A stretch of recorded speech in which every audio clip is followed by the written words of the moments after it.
Here are the 7 hidden features every tape measure has. Little did you know your tape measure actually isn't broken. This is actually here for a reason. So that way if you're pushing or pulling, essentially it wiggles the width of this little lip guy. I don't know what that's called, but it actually has a really sweet purpose to always measure perfectly every single time, regardless if it's getting pushed against something or pulled against it. The second hidden feature is actually the arch design that you see. It's not here by accident. You know, you can actually extend your tape measure out and it supports it. And you can see if I go like this, it's gonna fall over, which is really cool, where it can still be flimsy and suck up into a little tiny ball, but you know, if you're measuring something far away, say here we have this big gap, so you can reach it out, grip it a little bit, and then you could, you know, 7 feet from right there, which is pretty cool.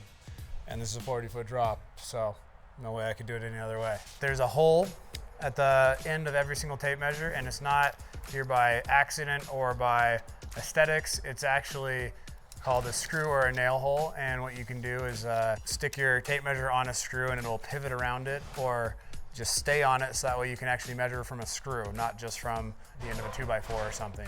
So super useful, especially when you're hanging lights or anything where, you know, it's a more arbitrary spot. You can really get those lights perfectly 8 feet apart, you know, not just like from stud to stud, which is really cool. Another hidden feature when you're in a pinch, they actually have like little serrations on the end of your tape measure, and that's actually so if you know, say you dropped your pencil or you can't find it and need to mark it, you can just kind of wiggle it across the wood and it'll leave an impression so you can see where it's at. Do it all the time because I am a master at putting my pencil at the last place I was at, every time. And there's like 6 pencils over there, but it works.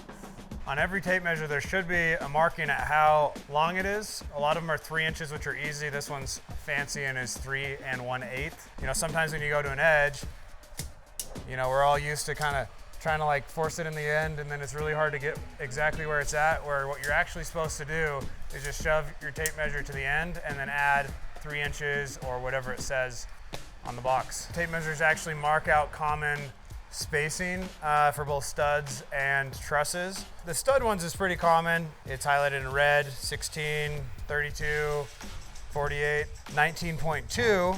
There's a diamond, and what those are, it's actually for truss spacing, which is usually, unless very specific to a project, it's usually 19.2 inches away. Unless you're laying trusses, it doesn't matter, but it's kind of cool.